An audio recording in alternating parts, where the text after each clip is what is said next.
SPSC aspirants, मैं हूं मुकद्दस अब्बासी और आज हम स्टार्ट करने वाले हैं एटॉमिक स्ट्रक्चर चैप्टर का पार्ट 2। तो अगर आपने पार्ट 1 वीडियो नहीं देखी तो ऊपर आई बटन में और नीचे डिस्क्रिप्शन में मैंने उसकी लिंक शेयर कर दी है, तो आप जरूर पहले पार्ट 1 देख लें।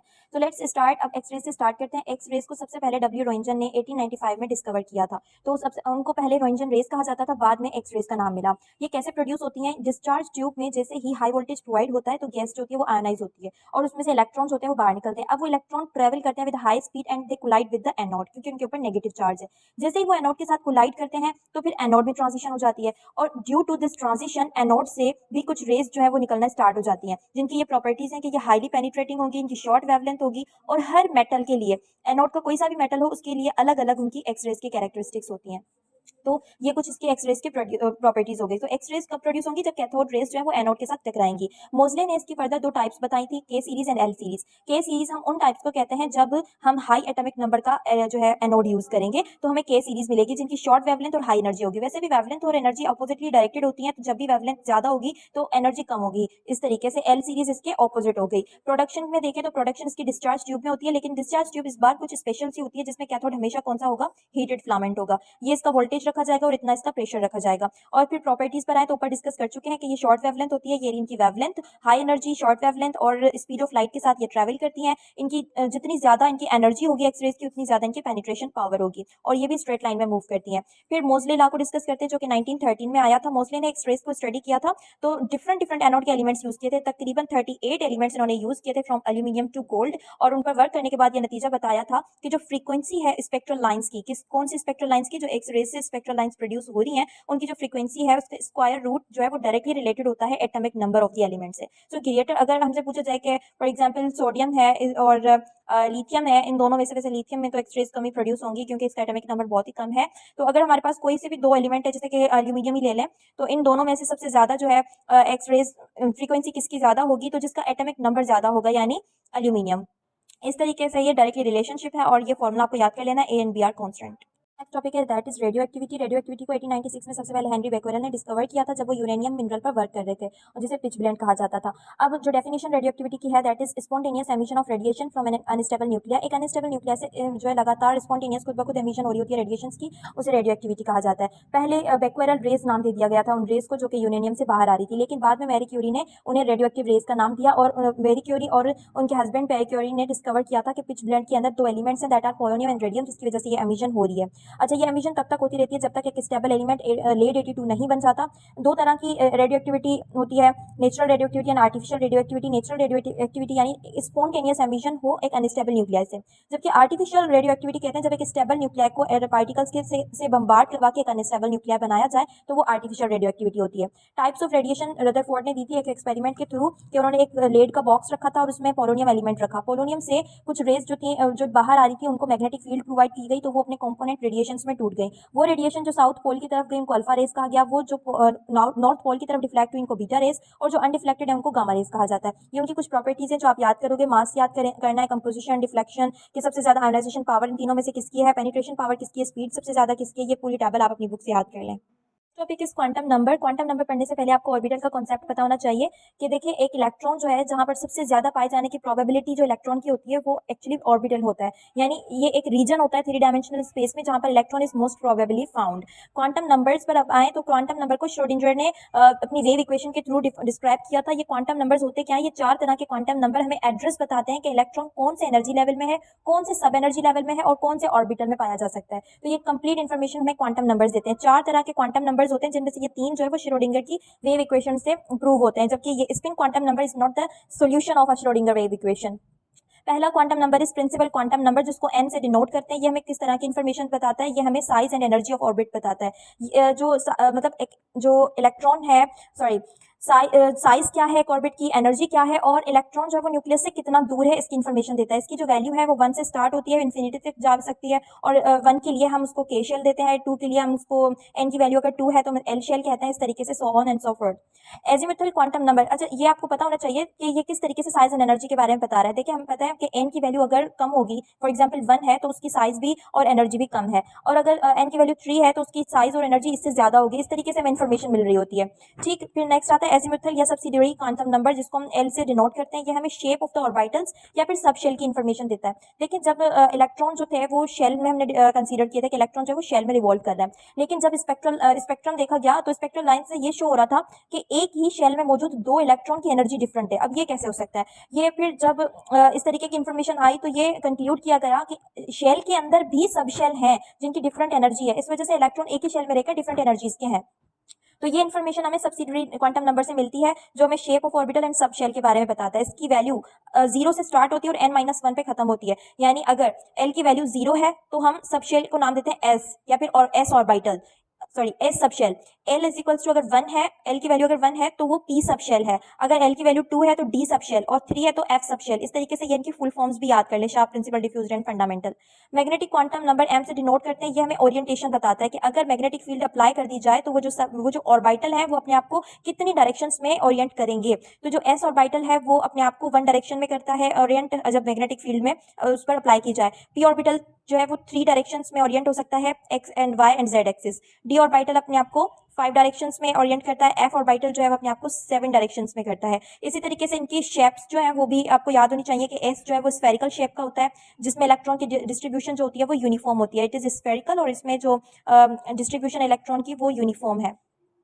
फिर आता है पी ऑर्बिटल। पी ऑर्बिटल की जो शेप है that is dumbbell, dumbbell shape की होती है, डम्बेल आपने देखा होगा। और डम्बेल जो है कुछ इस तरीके से इसकी शेप होती है। अब देखें ये जो बीच वाला हिस्सा है ना, ये कहलाता है नोडल प्लेन। अब ये जो नोडल है, यहाँ पर इलेक्ट्रॉन की प्रोबेबिलिटी 0 है, इलेक्ट्रॉन यहाँ पर बिल्कुल मौजूद नहीं हो सकता, या इलेक्ट्रॉन यहाँ पर मौजूद होगा या सेकंड वाले लोब में होगा, अप एंड डाउन मतलब मूव कर सकता है, इलेक्ट्रॉन यहाँ पर नहीं हो सकता। ठीक, फिर आते हैं डी ऑर्बिटल पर। डी ऑर्बिटल जो है वो डबल डम्बेल इसकी शेप है, डबल डम्बेल। और एफ ऑर्बिटल जो है, सॉरी एफ सबशेल जो है, इसकी कोई भी शेप नहीं है, ये कॉम्प्लेक्स शेप होती है, इसकी शेप नहीं दी जाती बुक्स में। ठीक, last quantum number is spin quantum number. ये हमें डायरेक्शन ऑफ स्पिन बताता है। ये बता रहा है, देखें एक ऑर्बिटल के अंदर 2 इलेक्ट्रॉन आ सकते हैं। अब ये जो 2 इलेक्ट्रॉन है, अगर ये अपने आप के गिर्द भी घूम रहे होते हैं, जिसको हम कहते हैं स्पिन मोशन, तो ये अपने गिर्द भी स्पिन कर रहे होते हैं। एक इलेक्ट्रॉन अगर पॉजिटिव इस साइड मूव कर रहा है तो दूसरा उसके ऑपोजिट मूव करता है, अगर एक क्लॉकवाइज मूव कर रहा है तो दूसरा एंटी क्लॉकवाइज मूव करेगा। तो इसलिए इनकी 2 वैल्यूज हो सकती है कि अगर एक इलेक्ट्रॉन की प्लस हाफ स्पिन है तो दूसरे की लाजमी सी बात है माइनस हाफ स्पिन होगी। So it was all about quantum numbers. Important formulas आप याद कर लें कि अगर आपको ऑर्बिटल, कोई सा भी ऑर्बिटल हो, पी ऑर्बिटल हो, एस ऑर्बिटल हो, याद रखिए कि एक ऑर्बिटल में से 2 इलेक्ट्रॉन्स आ सकते हैं। अब अगर आपसे शेल देकर सब शेल पूछे जाएं तो वो जितने शेल होंगे उतने ही उसके अंदर सब शेल होंगे, यानी एन वैल्यू के बराबर। अगर आपको एक शेल या ऑर्बिट देकर ऑर्बिटल्स पूछे जाएं तो फिर एन स्क्वायर का फॉर्मूला, एन यानी शेल नंबर। और अगर आपसे इलेक्ट्रॉन्स पूछे जाएं कि एक ऑर्बिटल में टोटल इलेक्ट्रॉन्स कितने होते हैं तो 2n स्क्वायर के इक्वल होता है। 2n का मतलब है शेल का नंबर, ठीक है, जो कि k के लिए 1 होता है, l के लिए 2 होता है। अच्छा, एक सब शेल में ऑर्बिटल्स पूछे जाएं तो 2l + 1, एक सब शेल में इलेक्ट्रॉन्स पूछे जाएं तो 2 एंड 2l + 1। ये फॉर्मुलाज हैं। एग्जाम्पल करवा रही हूँ, एक देखें एल शेल है, अगर आपसे पूछा जाए कि इस शेल में सब शेल कितने आ रहे हैं तो देखें एल के लिए वैल्यू क्या होती है, k के लिए 1 होती है, तो l के लिए n की वैल्यू क्या होगी, 2 होगी।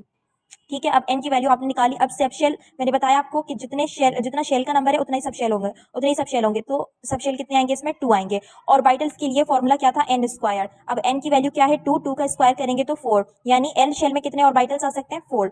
l शेल में इलेक्ट्रॉन्स कितने आ सकते हैं, फॉर्मूला क्या है, एक शेल देकर इलेक्ट्रॉन्स पूछे तो n स्क्वायर फॉर्मूला लगाया जाता है। तो n की वैल्यू क्या है, 2 है, 2 का स्क्वायर करेंगे 4 टू द 8, यानी 8 इलेक्ट्रॉन्स आ सकते हैं। इसी तरीके से अगर आपके पास सबशेल p सबशेल दिया हुआ है और पूछा जाए कि ऑर्बिटल्स कितने आएंगे इसमें, तो p सबशेल में और किसी सबशेल में ऑर्बिटल्स फाइंड करने का फॉर्मूला ये है। अब आपको पता है कि l की वैल्यू अगर 0 है तो s सबशेल p के लिए l की वैल्यू क्या होती है, 1 होती है। तो आप इसमें जस्ट पुट कर दें ऑर्बिटल्स फाइंड करने के लिए, 2 l की वैल्यू होगी 1 और +1, तो 2 + 1 = 3, यानी 3 ऑर्बिटल्स आ सकते हैं किसमें, p सबशेल में। इसी तरीके से इलेक्ट्रॉन्स फाइंड आउट करना चाहें तो 12 + 1 की वैल्यू आई थी 3 × 2, तो 3 टू द 6, यानी 6 इलेक्ट्रॉन आ सकते हैं p सबशेल में। इस तरीके से आप हर ऑर्बिटल की, हर शेल की प्रैक्टिस करें।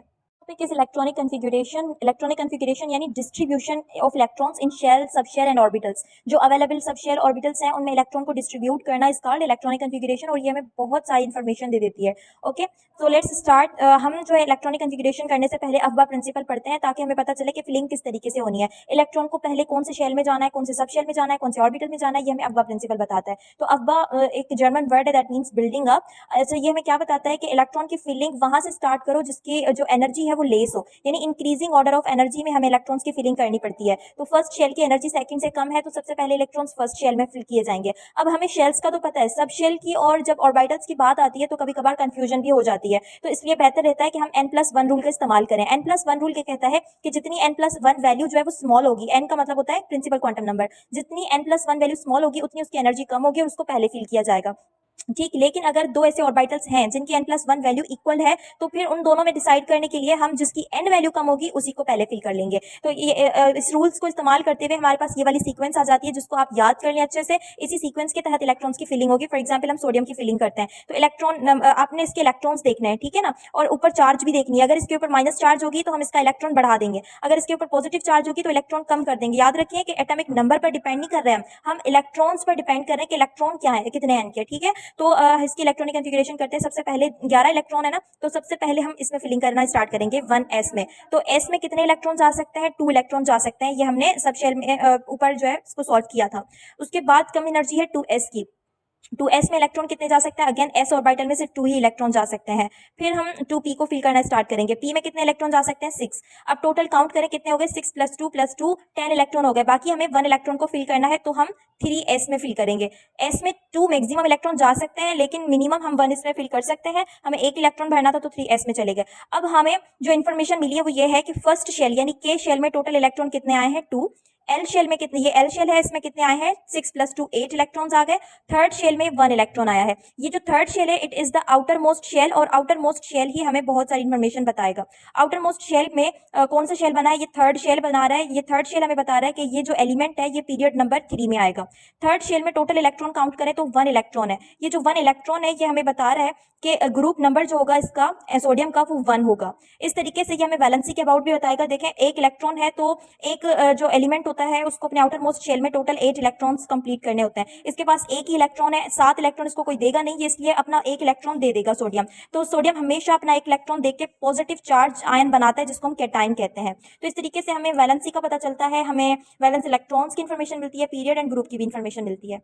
लास्ट जो है टॉपिक्स रह गए हैं, हुन्स रूल है जो कि 1927 में आया था। हुन्स ने ये कहा था कि जब भी आप डीजेनरेटेड ऑर्बिटल्स में फिलिंग करेंगे, डीजेनरेटेड यानी इक्वल एनर्जी के ऑर्बिटल्स, जैसे p के 3 ऑर्बिटल्स होते हैं इस हिसाब से, तो जब आप उनकी पेयरिंग करोगे तो पहले आप जो सिंगली फिल्ड करें इलेक्ट्रॉन्स को और बाद में पेयरिंग स्टार्ट करें। जैसे कि कार्बन 6 है तो 2 इलेक्ट्रॉन जाएंगे s ऑर्बिटल में, 2 ऑर्बिटल जाएंगे 2 इलेक्ट्रॉन जाएंगे दूसरे इसमें। अब px py pz के दौरान आप पहले सिंगली फिल्ड इलेक्ट्रॉन करोगे और फिर डबलिंग स्टार्ट करोगे। जैसे सिंगली फिल्ड हो गए, आप इलेक्ट्रॉन काउंट कर ले 4 5 6 7 हो रहे हैं, सॉरी ये हो जाएगा इस तरीके से। अगर ये एटॉमिक नंबर जो है वो 6 के बजाय होता 8 यानी ऑक्सीजन के लिए, तो ये हो जाता 4 5 6 7, और फिर जो अब नेक्स्ट इलेक्ट्रॉन जाता वो डबलिंग यहाँ से स्टार्ट होती है, यानी पहले हम सिंगली फिल्ड करेंगे उसके बाद डबली फिल्ड करेंगे इन द डीजेनरेटेड ऑर्बिटल। और ये भी याद रखें कि अनपेयर्ड इलेक्ट्रॉन्स जो होते हैं वो ज्यादा स्टेबल होते हैं देन पेयर्ड वन। फिर है पाउली एक्सक्लूजन प्रिंसिपल। इसके अकॉर्डिंग अगर 2 इलेक्ट्रॉन्स एक ही ऑर्बिटल में हैं, जैसे कि 1s2, अब ये देखिए 2 इलेक्ट्रॉन, इनका जो है प्रिंसिपल क्वांटम नंबर भी एक ही है, इनका एजिमुथल क्वांटम नंबर भी एक है, और इनका जो मैग्नेटिक क्वांटम नंबर है वो भी शायद एक हो, लेकिन इनका स्पिन क्वांटम नंबर लाजमी डिफरेंट होगा, क्योंकि अगर एक इलेक्ट्रॉन क्लॉकवाइज रोटेट कर रहा है तो दूसरा लाजमी एंटी क्लॉकवाइज रोटेट करेगा। So no 2 electrons can have same set of 4 quantum numbers. फिर आइसोटॉप्स हैं। आइसोटॉप्स के टॉपिक को जो है ना हम छोटी क्लासेस में पढ़कर आए हैं कि सेम एलिमेंट के मतलब एलिमेंट के जो एटम्स होते हैं, atoms of the same element, उनके अगर different atomic same atomic number हो एंड डिफरेंट एटॉमिक मास हो तो उन्हें आइसोटॉप्स कहा जाता है। आइसो मीन सेम, पी जो है प्रोटॉन को शो कर रहा है, वैसे it's a trick, P show तो नहीं करा। Iso mean same, P mean proton, तो इनके प्रोटॉन्स जो होंगे वो सेम होंगे और न्यूट्रॉन्स जो होंगे वो डिफरेंट होंगे। इस तरीके से ये डिफरेंट एलिमेंट्स गिवन है और इनके ये डिफरेंट आइसोटॉप्स हैं। आप याद कर ले कि यूरेनियम के 3 आइसोटॉप्स होते हैं, कार्बन के 3 आइसोटॉप्स हैं, क्लोरीन के 2 हैं, हाइड्रोजन के 3 आइसोटॉप्स हैं, ठीक है। 9th की बुक में एक टेबल बनी हुई है, पेज नंबर इट इज 51। ये टेबल भी आप याद कर लें जिसमें डिफरेंट आइसोटॉप्स और उनके यूजेस दिए हुए हैं। ये फील्ड्स याद करने की नीड नहीं है, ये जो आइसोटॉप्स है ये और उनके यूजेस आप याद कर लें कि एमसीक्यूज में आ सकते हैं।